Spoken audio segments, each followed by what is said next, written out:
O nosso tema, seguindo nossas mensagens doutrinárias, em que nós estamos estudando a doutrina de Cristo.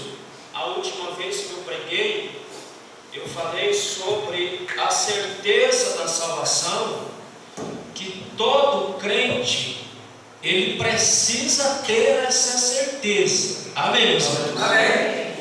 E hoje eu quero falar com os irmãos por que existe alguns que não têm essa certeza. Essa certeza que a palavra de Deus nos garante, de que nós estamos salvos em Cristo. Por que tem alguns irmãos em nosso, quando eu digo nosso meio, eu digo no meio evangélico, no meio da igreja. Por que existe tantas pessoas ainda que não têm certeza se está salvo? Por que tem gente que ainda insiste que só vai saber se é salvo no dia de juízo? Nós vamos ver essa noite. E eu espero que nenhum dos irmãos aqui tenha essa insegurança. Mas se tiver, que o Senhor tire nessa noite em nome de Jesus. Amém, meus irmãos? Amém. Porque nós não estamos militando em vão. Nós estamos militando para ir para os céus, que foi o tema da nossa lição dessa manhã. Eu vou só fazer um resumão e já vou entrar no texto. O céu, destino do cristão. Texto Paulo. Mas a nossa cidade está nos céus, onde também esperamos o Salvador, o Senhor Jesus Cristo. Aqui não é nossa cidade. Para começar, aqui não é nem nossa morada. Isso aqui é um rascunho mal feito do que era a terra. Nós cantamos um hino aqui que nossa alma tem saudade do céu, no céu não entra. Como é que nossa alma tem saudade do céu se nem nunca para lá nós fomos? Como é que o autor colocou isso na letra desse hino? Do céu tenho muitas saudades. Ó que gozo! Como é que ele sabe se ele nunca experimentou o gozo celeste? Eclesiastes capítulo 3, versículo 11. A Bíblia responde tudo, viu, meus irmãos? Qualquer pergunta que você tiver, qualquer dúvida que você tiver, a Bíblia tira. Baseado nesse texto, o autor coloca: do céu tenho muita saudade, porque nós de lá viemos. O que é que diz aí? Eclesiastes capítulo 3, versículo 11. Rápido para eu ganhar tempo. E no entanto, Deus fez tudo apropriado para o seu devido tempo. Ele colocou um senso de eternidade no coração humano. Mas mesmo assim, ninguém é capaz de entender toda a obra de Deus, do começo ao fim. Está aí porque o autor colocou na letra do hino: do céu tenho muitas saudades. Porque o homem, dentro da alma humana, foi colocada a eternidade. Você já parou para se perguntar por que existem tantas religiões no mundo? E cada religião busca um retorno. Qualquer religião que você for fuçar, mexer, eles querem um retorno. Qual é o retorno? Para um mundo melhor, porque esse não está bom. Se esse mundo não está bom, eu quero voltar para um mundo melhor. Mas aí cada um segue uma trilha, cada um segue um caminho, mas todo mundo quer a mesma coisa. Quer voltar para o lugar de onde veio, ou seja, da presença de Deus, dos céus. Então por isso que o autor diz: tenho muitas saudades do céu. Amém, meus irmãos? Amém. Verdade prática diz assim: o crente deve viver a vida cristã com a mente voltada para o céu, com a sua legítima esperança, com sua legítima esperança. É assim que deve ser a nossa vida. Nossa vida deve ser vivida com a esperança de retornar para o céu. Ponto 1 da nossa lição: o céu, o alvo de todo cristão. E na definição, eu não vou me detalhar em nada aqui, só vou resumir tudo mesmo. Existem 3 céus. Tem o céu atmosférico, não é esse, mas aquele que está para além daquilo que a gente não vê. Tem o céu que é firmamento, que é esse que a gente vê. E tem um terceiro céu, que é a morada de Deus. Tudo que eu estou falando está na Bíblia. Quem tem revistinha, caça lá na revistinha que está na Bíblia. É este terceiro céu que nós queremos ver. É esse terceiro céu que é Eu não sei se foi na carne, se foi no espírito. Eu sei que alguém foi no terceiro céu e viu coisas lá inefáveis. Viu coisas lá maravilhosas que não dava nem para descrever. Aonde é que Paulo foi? Aonde é que sua alma foi arrebatada? Ao terceiro céu, a morada de Deus. Lá ele viu tanta coisa que ele não teve palavra humana para exemplificar o que ele viu. Mas aí Jesus Cristo chama João e diz: não está escrito isso na Bíblia não, viu, irmão? Isso eu estou pensando aqui, tá? Vai caçar o que eu estou falando aqui, vocês não vão achar. Eu estou pensando aqui. Então, Cristo não revelou para Paulo o que ele viu. Mas aí Cristo falou: mas eu não vou deixar eles na curiosidade. João, vem cá, João. E João, no arrebatamento de espírito, ele vai e ele vê coisas lá tão extraordinárias, tão fora da realidade, que ele também não tem palavra para exemplificar tudo aquilo que ele viu. Mas Jesus falou: isso não está na Bíblia, irmãos. Não estão me entendendo? Amém. Eu estou pensando, cara. Mas João pega tudo que tem de mais valioso na terra para você tentar fazer a aproximação do que está esperando o meu povo aqui na terra. E aí ele pegou ouro, prata, pedras preciosas, rio de vidro, tudo que é mais excelente, para dizer: isso aqui é uma aproximação do que está esperando a cada um de nós. Amém, meus irmãos? Amém. Então nós vivemos com essa esperança de voltar para o lugar da onde nós somos natural. Segundo ponto, o céu conforme o ensino de Paulo. O apóstolo Paulo foi arrebatado até o terceiro céu. Não por acaso esse céu está enfatizando nas cartas do apóstolo como lugar celestial, lar dos salvos, morada dos primogênitos de Deus.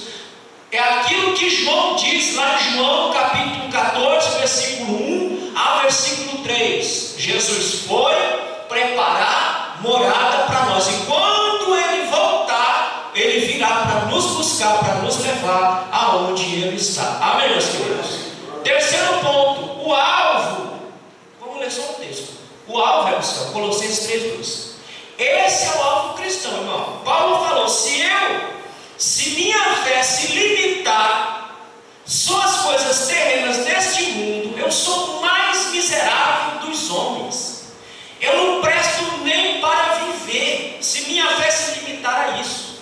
Mas a minha fé, ela espera muito mais do que este mundo material que nós aqui vivemos, tocamos e experimentamos. O que é que diz aí Colossenses 3:2? Pense nas coisas do alto e não nas coisas da terra. Pense nas coisas do alto e não nas coisas da terra. Eu falei hoje, não sei se foi hoje, se foi agora, se foi de manhã, vou repetir.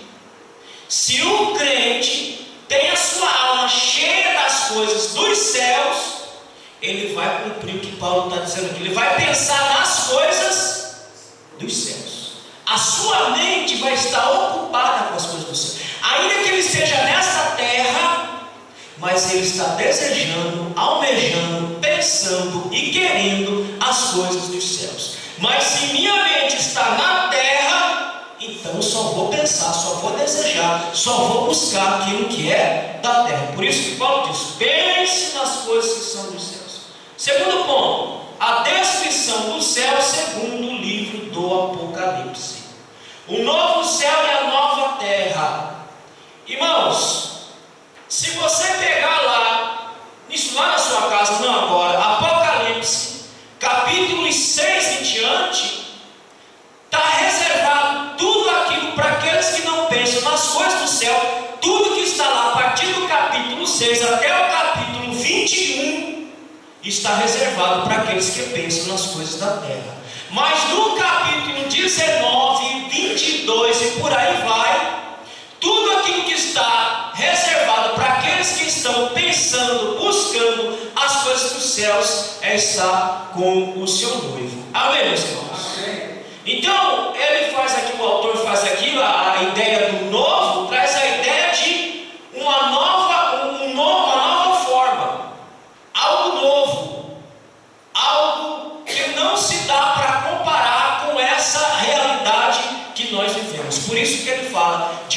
céus e uma nova terra. Para os irmãos terem uma ideia, até a própria terra, até a própria criação, ela está gemendo com dores de parto, pedindo a redenção final. Abre Romanos capítulo 8, eu quero ler esse texto rapidinho. Romanos capítulo 8 e versículo 22. Segundo ponto do segundo tópico aqui, a linda cidade como nossa nova morada. E diz o texto de Apocalipse que descerá a nova Jerusalém, ataviada, adornada para a sua bendita igreja. O que diz aí o texto? Pois sabemos que, até agora, toda a criação geme, como em dores de parto. A criação, esta criação aqui, essa que nós chamamos de natureza, ela geme, ela pede uma redenção final para ela mesma, porque nem a terra é a terra a qual foi criada, ela foi modificada, ela foi mudada por conta do nosso pecado. Então até a terra está gemendo. Continua a leitura desse texto aqui, ele vai dizer mais alguma coisa. Verso 22. 23 agora. Leia. E nós, os que cremos, também gememos, embora tenhamos o Espírito em nós, como antecipação da glória futura, pois aguardamos ansiosos pelo dia em que desfrutaremos nossos direitos de adoção, incluindo a redenção de nosso corpo. Se nós pensamos nas coisas dos céus, nossa alma estará gemendo, estará pedindo a redenção final do nosso corpo. Esse corpo de carne, esse corpo que enferma, esse corpo que morre, esse corpo que se fadiga, ele também quer uma redenção, ele também quer uma restauração, e essa só será feita pelo nosso Deus. Irmãos, é tanta gente com tanta doença, que chega a hora que me dá até uma urticária, tem hora que dá vontade de eu sair correndo para não ouvir, porque toda hora é alguém, fulano está doente, fulano está isso, fulano está aquilo. Irmão, eu só posso desejar os céus, porque como nós cantamos aqui, lá não tem luto, lá não tem tristeza, lá não tem lágrima, lá não tem absolutamente nada desta realidade. Então eu desejo a minha morada eterna, e minha morada eterna não é aqui. Nós aqui somos peregrinos, nós aqui somos forasteiros. A nossa pátria final, ela está por vir para a glória de Deus. Segundo ponto, aliás, terceiro ponto, o céu, o fim da jornada cristã, o fim da nossa jornada, o fim da nossa caminhada será quando nós chegarmos no céu. Enquanto nós estivermos aqui, se nós somos peregrinos, me ajude a entender essa expressão peregrino, irmão. Me ajude a entender. Eu sou meio lesado. Me ajude a entender. Por que o texto bíblico diz que nós somos peregrinos? Por que o texto bíblico diz que nós somos forasteiros? Quem já conheceu um peregrino? Como é que ele vive um peregrino? Tem paradeiro, ele vai? Só vai. O peregrino não tem parado. Você já viu o peregrino parado? Se um peregrino parado, não é peregrino.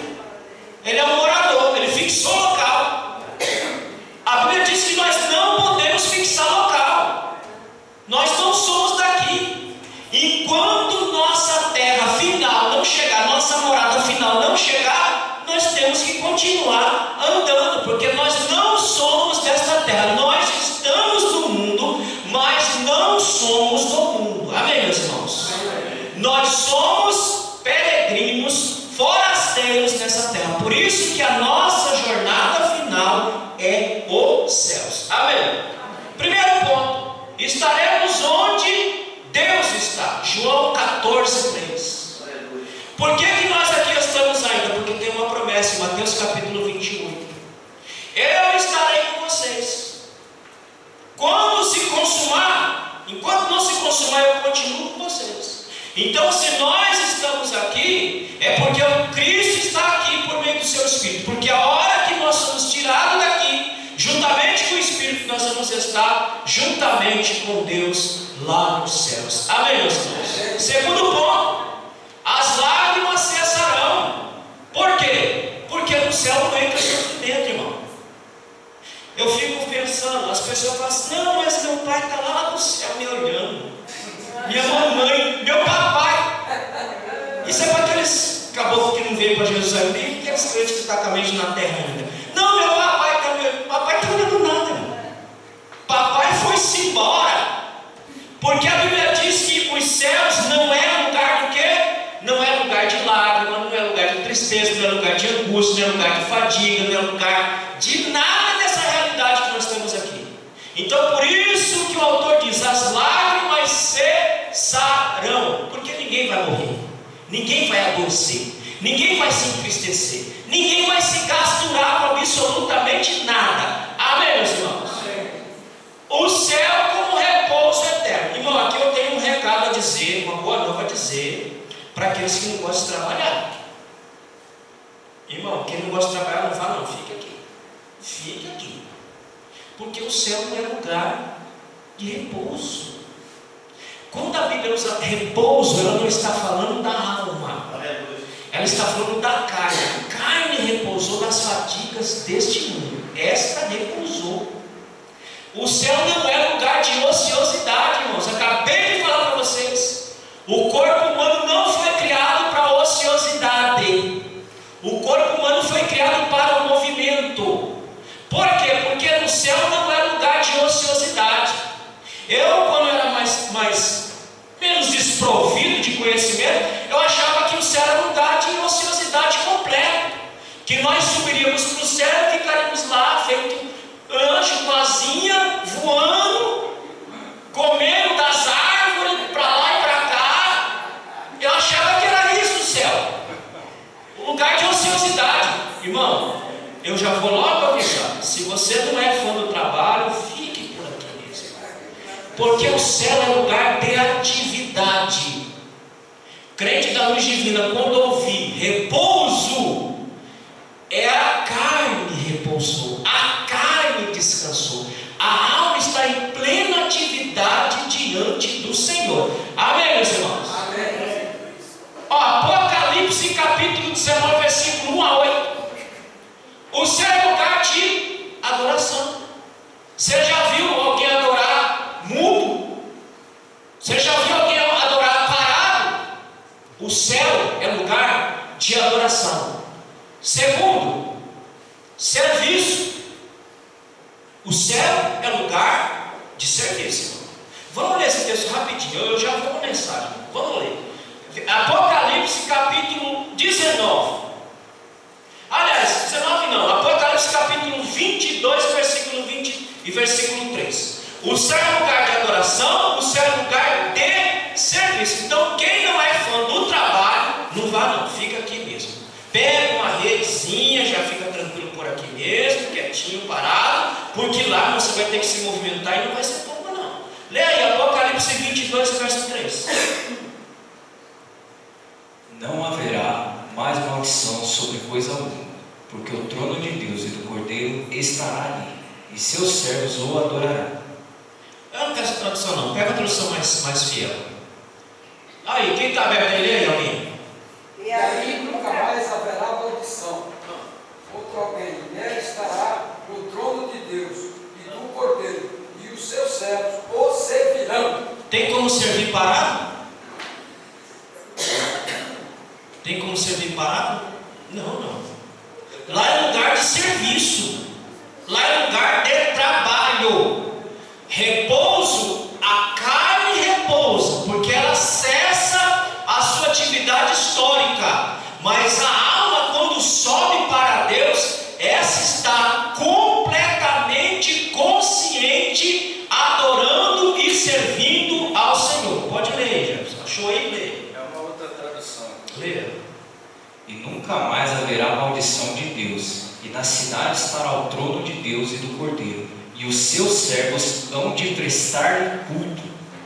Pronto, meus irmãos. Então o céu não é lugar de repouso. Vamos ler o último texto, Apocalipse. Olha só, Apocalipse capítulo de número 6.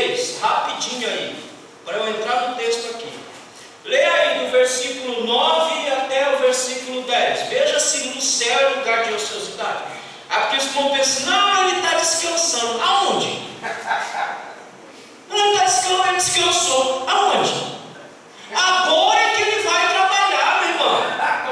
Quando o crente passa desta para o Senhor, aí é que começa o trabalho verdadeiro, porque o trabalho é só para Deus. Aqui você trabalha para os outros, aqui você trabalha para satisfazer os outros, mas lá você vai trabalhar com prazer, com alegria, porque você está servindo ao Senhor. Leia aí, Apocalipse capítulo 9, capítulo 6, verso 9 a 11.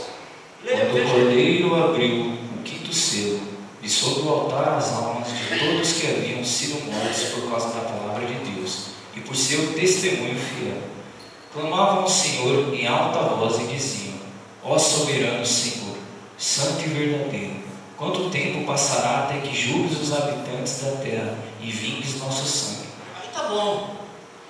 Diz o texto que as almas que estavam debaixo do altar estavam clamando. Ora, irmão, se elas estavam repousando, dormindo, como é que ela fala? Como é que ela clama? Lá no céu não tem sonâmbulo.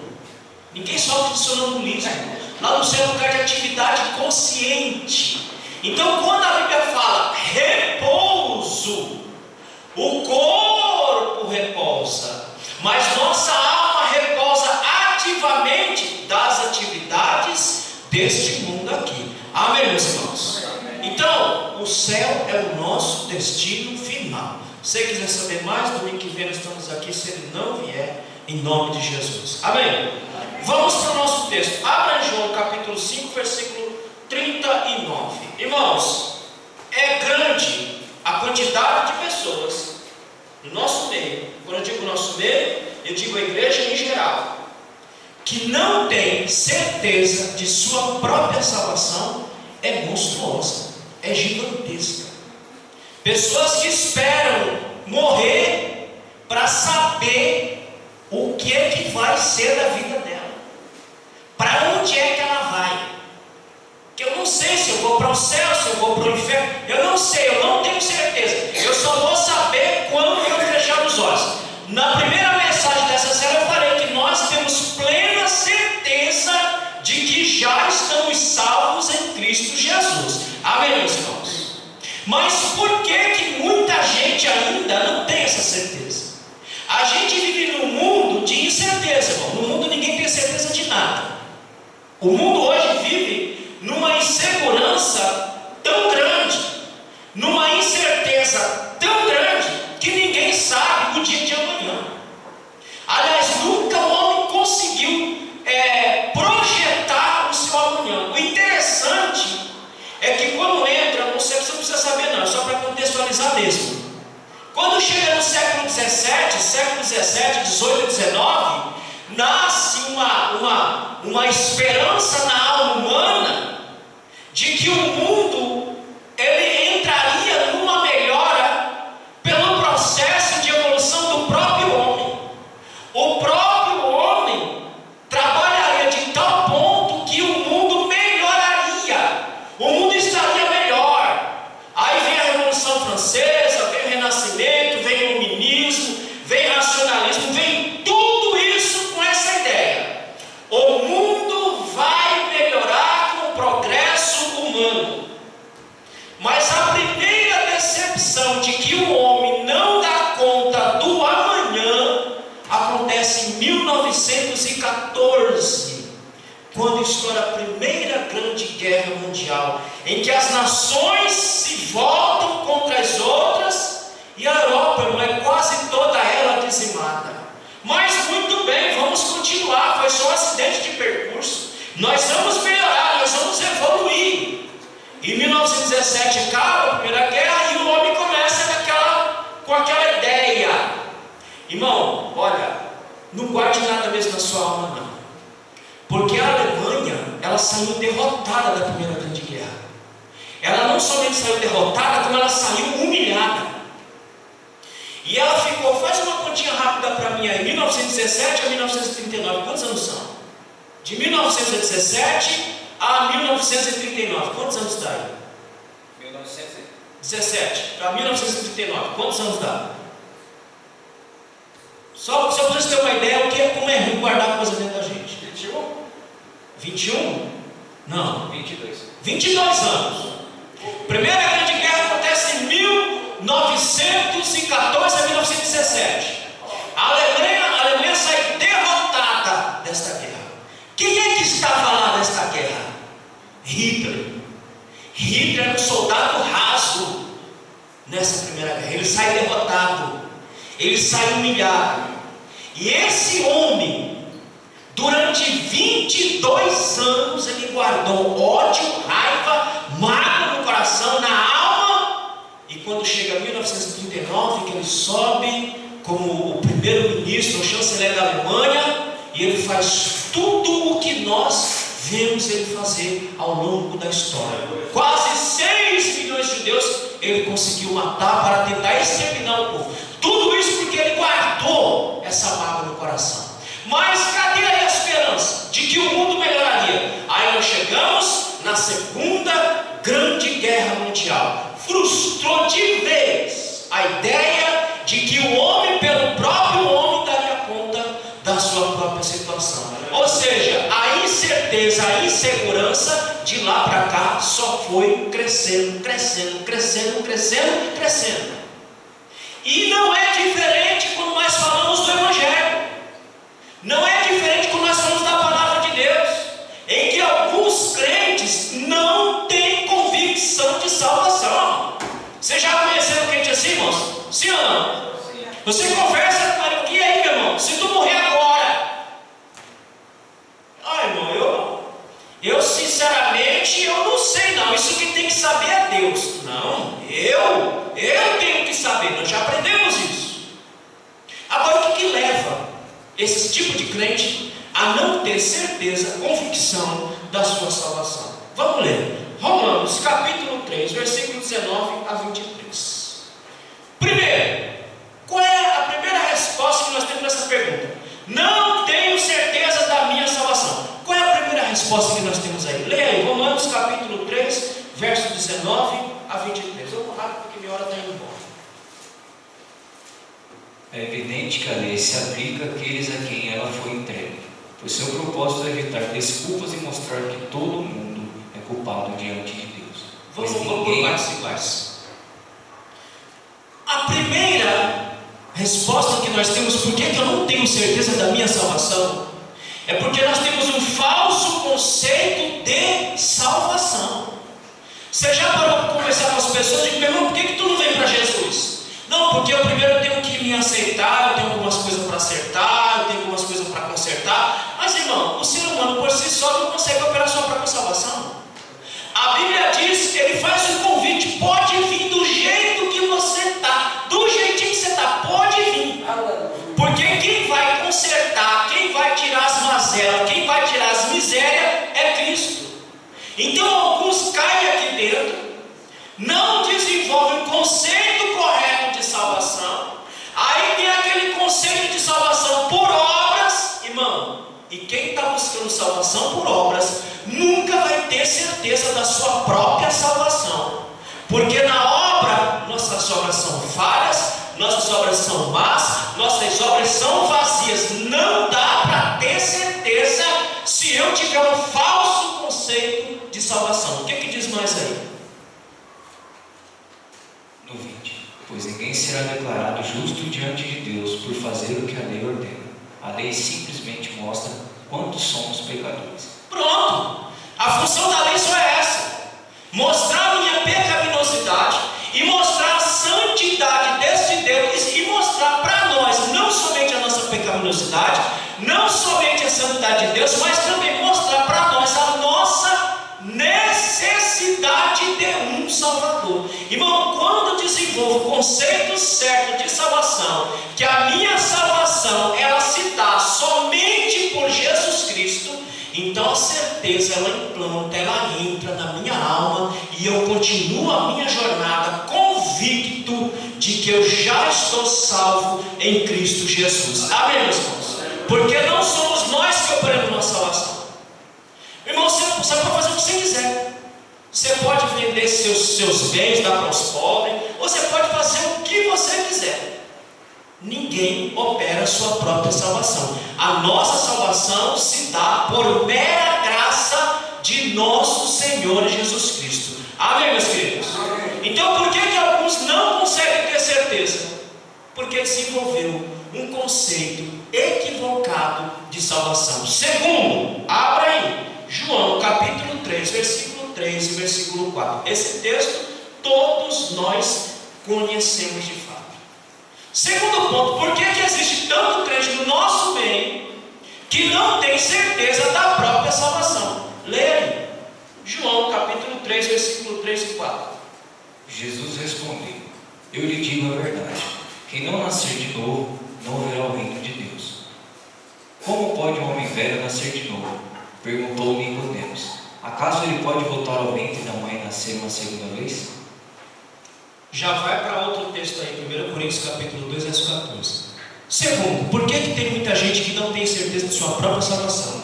Porque de fato não houve conversão verdadeira. Era o que Nicodemos não estava entendendo. Jesus está dizendo: olha, se o homem não nascer da água, não nascer do Espírito, não nascer da palavra, a salvação não chegou nessa pessoa ainda. Por que muitas pessoas não têm certeza de sua própria salvação? Porque não houve conversão verdadeira. Irmão, o fato de você vir aqui na igreja necessariamente não significa dizer que você ainda se converteu. Você está unido a uma igreja não quer dizer absolutamente nada. Tem muitas pessoas que estão unidas à igreja, que vêm à igreja, que canta, que louva, que faz um monte de coisa de crente, mas não houve nascimento da água e do Espírito. O homem interior não foi renovado, a alma não foi renovada, a mente não foi renovada, a vontade não foi renovada. O crente convertido, irmão, como nós acabamos de ler agora na escola dominical, ele pensa nas coisas de cima, ele deseja as coisas dos céus, ele anseia pelos céus. Por quê? Porque houve uma conversão de fato e de verdade. Então o fato de vir à igreja, o fato de estar unido à igreja, não quer dizer que houve conversão verdadeira. Não quer dizer: Mauro, deixa esse negócio para depois, meu filho, senta aí, senão você me atrapalha os irmãos também. Larga esse trem aí, depois você entrega esse envelope. Não houve conversão de fato e de verdade, irmãos. O fato de eu vir aqui, o fato de você vir aqui, se não houve de fato o nascimento da água e do Espírito, não adianta. O problema hoje, irmão, sabe o que está acontecendo hoje? É que tem muitos crentes vindo dentro das igrejas que acham que pelo fato dela vir aqui cantar, orar, levantar a mãozinha, deixar a oferta aqui, ele já está convertido. Mas quando ele sai daqui, ele vai ver a mesma vidinha miserável que ele está vivendo até o dia de hoje, porque não houve uma conversão de fato e de verdade. Porque quem está em Cristo Jesus, ele busca as coisas dos céus. Amém, meus irmãos? Leia. Segundo texto, 1 Coríntios capítulo 2, verso 14. Vá prestando atenção na leitura, irmão. 2 Coríntios 2, 14. Mas o homem natural não aceita as verdades do Espírito de Deus.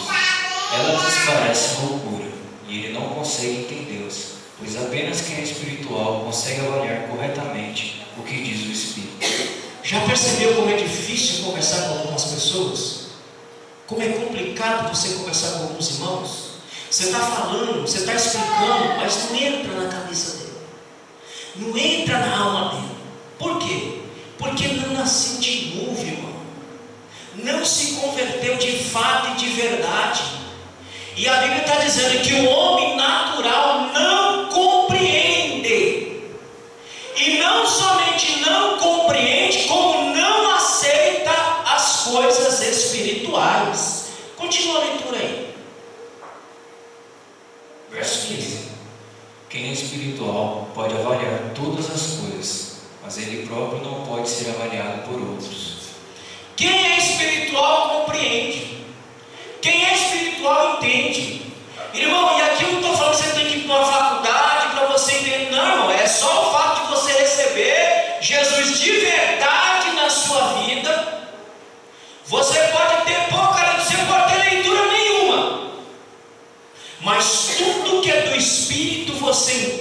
você compreende, porque você nasceu da água e do Espírito, e aquele que é espiritual entende as coisas do Espírito. Amém, meus irmãos?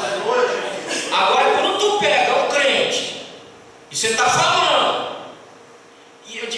não, mas eu não entendo, eu não acho que é assim. Por quê? Porque ele não se converteu de fato e de verdade.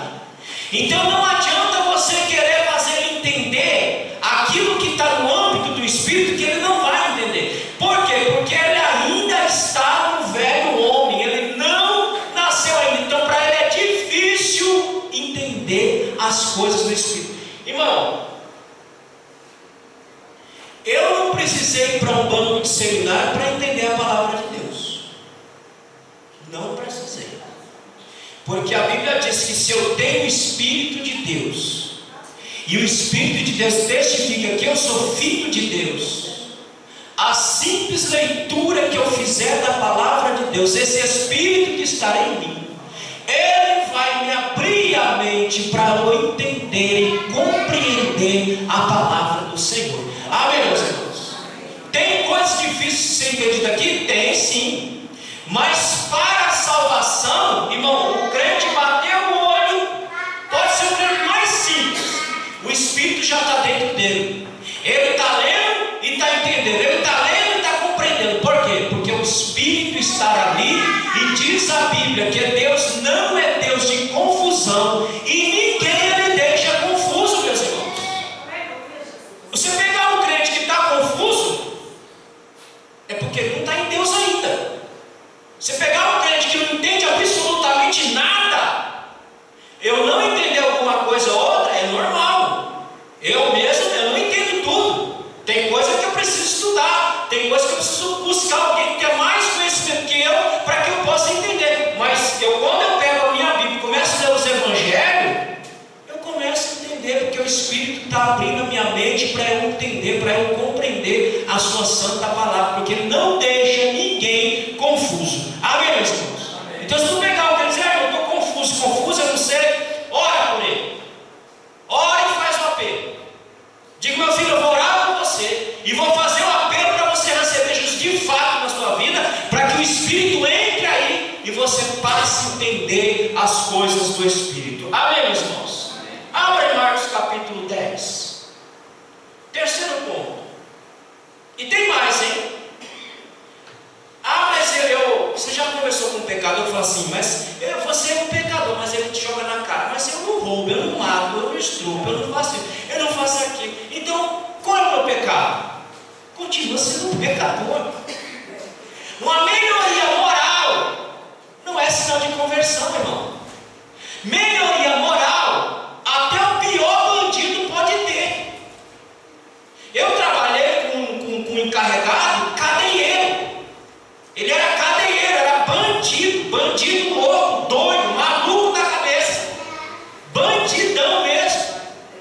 E eu conversava com ele, e eu digo, não vou falar o nome dele, mas eu digo, ô fulano, como é que você saiu dessa vida de crime aí? Sim, eu vou contar aqui um que eu vi, um documentário que eu vi esses dias agora, um bandidão pesado mesmo, bem pesado mesmo.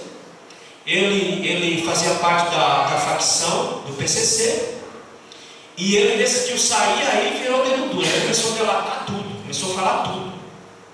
E teve um dia que esse cara continua preso, e a filha foi visitar o pai, e alguém fez alguma coisa para aquela menina, e aquela menina chegou no pai, uma menininha de acho que sei lá, de 3 ou 4, 5 anos, não sei. Uma criança chegou para ele e falou: papai, o senhor mata para mim a fulana de tal porque ela fez isso para mim? Ele disse, irmão, que quando ele ouviu, ele não se converteu não, mas quando ele ouviu a filha falando aquilo com a boca dela, ele parou e pensou: o que eu estou passando para minha filha? Que valores que eu estou passando para minha filha? A partir daquele momento, ele rompeu com a facção, e aí começou a contar tudo. Ele teve uma melhora, um despertamento moral, mas isso não faz dele um crente. Isso não faz dele uma conversão de fato e de verdade. Você ser bom, honesto, é tua obrigação como ser humano. Mas isso não quer dizer que você está convertido. O fato de você não roubar, não matar, não estrupar, não fazer um monte de desgraça, não quer dizer necessariamente que você é um crente de verdade. Porque melhoria moral, o pior do bandido, quando ele tem um start, ele faz por ele mesmo. Amém, meus irmãos? Leia. Qual o texto que eu falei aí? Marcos 10, capítulo 10, versículo 17. Terceiro ponto. Diz aí, como é ler? Quando Jesus saía para Jerusalém, um homem veio correndo em sua direção e ajoelhou-se diante dele e perguntou: Bom mestre, o que devo fazer para herdar a vida eterna? O jovem, os irmãos conhecem a história, não precisa ler mais o resto não. Ele fez uma pergunta: Bom mestre, o que eu faço para herdar a vida eterna? E aí Jesus jogou alguns mandamentos no colo dele, e ele falou: Não, mas isso eu faço desde pequenininho. Dizendo tipo assim: Jesus, então se é só isso aí, eu já estou dentro, eu já estou garantido, eu já estou salvo. Qual foi a proposta de Jesus para o jovem rico? Quem lembra? Vai, vende tudinho que você tem e dá aos pobres. Diz o texto que aquele rapaz saiu e nunca mais voltou. A gente não sabe aonde ele está até hoje, continua desaparecido. Terceiro ponto: por que algumas pessoas não têm certeza da sua salvação? Porque estão na igreja com uma espécie de fuga. Era como esse jovem, ele estava querendo algum tipo de fuga, ou de tristeza, ou de frustração, ou de decepção, ou alguma situação que aconteceu em sua vida, e ele veio para a igreja como se fosse uma fuga. E aí, meu irmão, quem vem para Cristo como fuga, não vai ter certeza da salvação mesmo. Porque se tem uma coisa que Jesus não gosta, é de covarde. Jesus não gosta de covarde e de ninguém que fuja de nada. Jesus gosta de varões e varoas valentes, valorosos, que enfrentem a situação e não fujam de nada. Então, vir para a igreja simplesmente como uma fuga de alguma tristeza, de alguma decepção, de alguma coisa que você passou, não te faz um crente. Você vai ficar como esse jovem aí. Ele veio, perguntou, Jesus deu as condições. Não, eu faço desde pequeno. Aí deu uma condição maior para ele, para ver se ele estava convertido mesmo. Então vai, vende tudo que você tem, dá aos pobres e depois você me segue. Estamos até hoje procurando esse rapaz, e se alguém souber dele, me avise que eu vou avisar para Jesus que ele está em tal lugar. Amém, meus irmãos? Então quem é que não tem certeza? Quem vem para a igreja como fuga, usa a igreja como fuga, usa Cristo como objeto para resolver o seu problema, para resolver a sua situação, nunca vai ter certeza da salvação. Agora você quer ver um homem na Bíblia que veio para o evangelho da maneira certa, correta? Zaqueu, um homem rico, um ladrãozinho, um roubador de impostos. E ele ficou sabendo que Jesus iria passar por determinado local. Ele era muito pequeno, a multidão grande. Diz a Bíblia que ele subiu num espinheiro. O homem estava com tanta sede que ele sobe no espinheiro só para ver Jesus passar. E Jesus olha, vê ele, diz: Vem aqui, Zaqueu, desce aqui, meu filho. Hoje eu vou pousar lá na tua casa, eu vou comer lá na tua casa. Jesus não pediu para ele desfazer de absolutamente nada, ou pediu? Diz que Zaqueu, vai, vende tudo que você tem e distribui aos pobres. Não. Zaqueu livremente, ele disse: Senhor, se eu defraudei, se eu roubei, ele sabia que ele tinha roubado mesmo. Se eu fiz alguma coisa para alguém, eu vou devolver 4 vezes mais. Por quê? Porque a salvação chegou no coração de Zaqueu. Ele entendeu que não se deve vir a Cristo como fuga, mas como Salvador de nossa alma para a glória de Deus. Amém, meus irmãos? Mateus 22, 29, vamos ler. Que mais? Por que muitas pessoas, irmãos, têm dúvida ou não têm certeza da sua salvação? Mateus capítulo 22, versículo 29.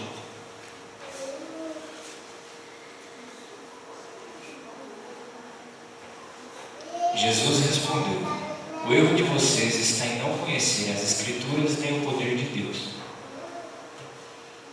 Irmãos, aqui está das dificuldades maiores que algumas pessoas não conseguem desenvolver certeza no seu coração. Não conhece a palavra de Deus. Não dá para ser crente sem Bíblia, irmão. Não dá. Não dá. Não dá para ser crente só de culto de domingo, de ouvir eu ficar aqui falando. Eu estou falando aqui há 1 hora quase. Eu duvido que vocês vão guardar 100% do que eu falei aqui. Vocês já estão em estado de sono já. Vocês sabiam que a partir das 7 horas da noite, isso é biológico no corpo humano, ele já passa a entrar em estado de repouso. Você pode ver que você vai ficando mais mole, mais sonolento, porque o seu corpo já está entrando em estado de repouso, sua mente já está entrando, ela quer cama, ela quer descanso, ela quer dormir. Então você não vai conseguir absorver tudo que eu estou falando aqui. Se você conseguir absorver 10% do que eu falo aqui, seja feliz. Mas não dá para ser crente só com isso, meus irmãos. Tem que haver uma seriedade de cada um de nós. De lá na nossa casa, meditar na palavra de Deus, ler a palavra de Deus, alimentar a nossa alma. Porque o que dá certeza a nós é a palavra de Deus, irmãos. Por que muitos não têm certeza? Porque eles estão buscando resposta, certeza dentro de si mesmo. Irmão, o homem por si só não consegue desenvolver certeza, segurança e salvação. Ele só consegue fazer isso pela palavra de Deus. Amém, meus irmãos? Amém. Eu estou estudando guitarra e o professor falou para mim assim, ele falou para nós lá: olha, vocês não precisam estudar 1 hora por dia, nem meia hora. Se todo dia vocês estudarem 15 minutos, vocês vão aprender. Mas todo dia você tem que estudar. Se você não estudar, você não vai aprender. Irmão, se você não pegar essa bendita Bíblia sua aí, ela não vai entrar na sua cabeça como mágica, não. E as informações que eu te dou aqui é pouco. É pouco. Se você não chegar lá na tua casa na semana, pegar os textos que nós falamos aqui, abrir a sua Bíblia, alimentar a sua alma, a certeza da salvação nunca vai vir mesmo. Por quê? Porque nós não conhecemos aquilo que nos dá certeza e segurança, que é a palavra de Deus. Amém, meus irmãos? Abra em Romanos 8:1, quinto. Porque muitas pessoas, e o último ponto é que eu encerro, porque muitas pessoas não têm certeza da sua própria salvação. O que diz aí Romanos 8:1? Agora, portanto, já não há nenhuma condenação para os que estão em Cristo Jesus. Alguns dizem que é impossível, e você vai achar crentes falando isso para você. É impossível ter certeza da salvação. Nós só vamos ter certeza no dia do juízo. Agora vamos ver uma coisinha rapidinho. Romanos 5:9. Alguns dizem: não, eu não tenho certeza, eu só vou ter a certeza no dia do juízo final. Olha o que Paulo diz para nós em Romanos 5:9. Leia. E uma vez que fomos declarados justos por seu sangue, certamente seremos salvos da ira de Deus por meio dele. O crente não é destinado para juízo final. Tem muita gente lendo Apocalipse erradamente, irmãos. Qual que é o texto aí, cadê o Heron? Qual que é o texto que fala do juízo aí do trono branco? Me ajude aí, meus irmãos.